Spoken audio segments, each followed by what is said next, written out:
Сайн мэцгаана уу? Өрсөлдөх урлагийн талаар ярилцъя. За бид нэр бага багасаа ахуулаад хичээлдээ сайн суралцах хэрэгтэй. Сайн сурснараа сайн их сургуульд сурна. Сайн их сургуулаа төгснөөрөө сайн ажлын газар ороод амьдралаа залгуулна. За гэх мэтчлэн одоо эцэг эхчүүд бидэнд зөвлөж ирсэн байгаа. Одоо ч гэсэн эцэг эхчүүд хүүхдүүдэд тэгээд зөвлөд явж байгаа. Ямар нэгэн ер нь хомсдолтой өрсөлдөөнтэй байж иж одоо их сургуульд ороход хэдний хүүхэд шалгаруулж авдаг ч юм ажлын тэр хүссэн том компанид ажлын газарт ороход бас тоотой тэдэн хүн шалгаруулж аавна гэх мэтлийн хүмүүс ихэнх хүмүүст амьдралынхаа туршид тэр өрсөлдөөн донд амьдарч байдаг. 10 жилд хоорондоо өрсөлдөн байгууллагуудад ороод хоорондоо өрсөлдөн гэх мэтлэн нийгэмд ерөөсөө ингээд бусдайгаа хүн ерөөсөө бусад хүмүүстэй байнга өрсөлдөх шаардлагатай гэдэг энэ ойлголтыг ингээд нийгмээс биднэрт программаар ингээд өгцөн явж байгаа. Үүний дагуу бид нар маш сайн энийг хийж байгаа. Хүн болгон л өөрийнхөө төвшөнд бусад хүмүүстэй өрсөлдөж явж байдаг. Гэтэ яг үндэ хүний хамгийн том өрсөлдөх ёстой хүн бол хүн зөвхөн өөртөөгөө өрсөлдөх шаардлагатай.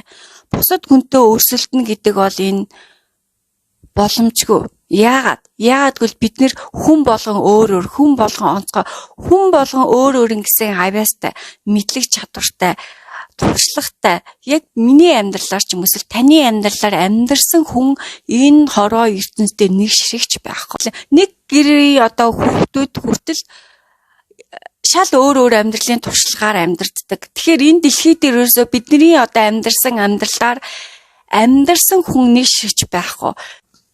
Тэгээ бид нэр ингээд бусад хүмүүстэй өрсөлдөхдөө маш их цаг заваа зарцуулаад энэ явцдаа энэ хугацаанд өөртөө алдаж эхэлдэг.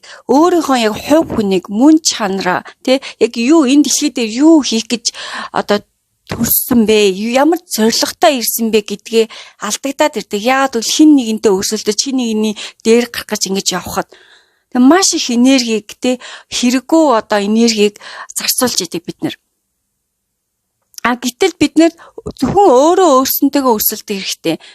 Өнөөдөр хувь хүн би болон та өөрийгөө өнөөдөр өчигдрөөс илүүтэйгээр өөрийгөө хөгжүүлэх тэр боломж болцоо байгаа. Бид нар өөрийгөө хөгжүүлээд сайжруулад ирэхэд бидний амьдрал ч гэсэн давхар ингээд сайжраад хөгжөөд өргөжөөд ирдэг байгаа. Бидний одоо ертөнцийг харах үзэл хүртэл өөрчлөгдөнө. Маш том өргөн хүрээнд сэтгэдэг болдог. Маш их өөрчлөлтөд авчирч идэг.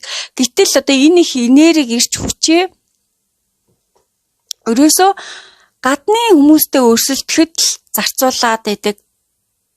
Гэтэл яг өөрсөнтэйгээ өрсөлдөж, өөрсөнтэйгээ ажиллах хэр одоо их цагийг зарцуулж байгаа гэвэл ихэнх хүмүүс одоо харамсалтай тэр цагийг зарцуулахгүй байгаа. Тэгэхээр өнөөдрөөс эхэлж та өөрөө дээрээ анхаарад би яг юуг сайжруулах ёстой вэ? Миний яг ямар зан чанар намайг одоо урагшаа алхахад хойш нь татаж байгаа вэ? Би маргааш яг юугаараа илүү болох ямар авьяас, ямар ур чадвараа би илүү хөгжүүлэх ёстой вэ? Гэдэг дээр анхаарч ажиллах хэрэгтэй.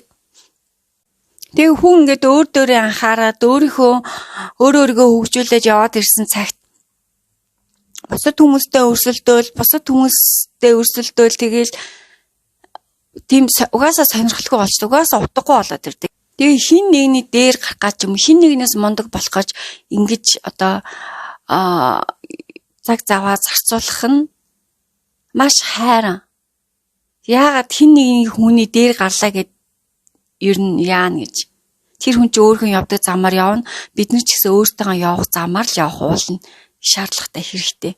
Тэгэхээр энэ их энерги, энэ их цаг хугацаа, энэ их эрч хүчийг зөвхөн өөртөө зарцуулах хэрэгтэй. Одоо Instagram, Facebook-оор ч гэсэн ингээд бид нэр цагаас засуулаад Instagram, Facebook хараад хүмүүсийг сонирхож байна гэдэг сонирхол тий гоё сайхан одоо октон эмгтэй харлаа гэхэд тэрнтэй ижлэх болох гэж юм уу? Тэрний төрөж байгаа тосыг төрөх гэж юм уу? Тэрний хэлэж байгаа тэр сайхны үйлчлэгийг авах ч юм ингээд явж байгаа гэж шүү дээ. Энд чи одоо энийг утгаараа тэр хүмүүстэй өсөлтөө заавал тэр хүнтэй зэрэгцээд ижлэгэн болох гээд ингээд хичээгээд яваад байна гэсэн.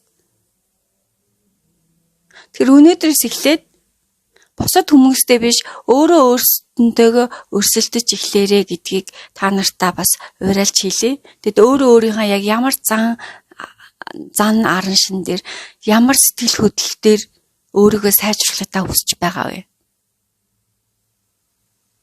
За тэр талаараа бас комент хэсэгт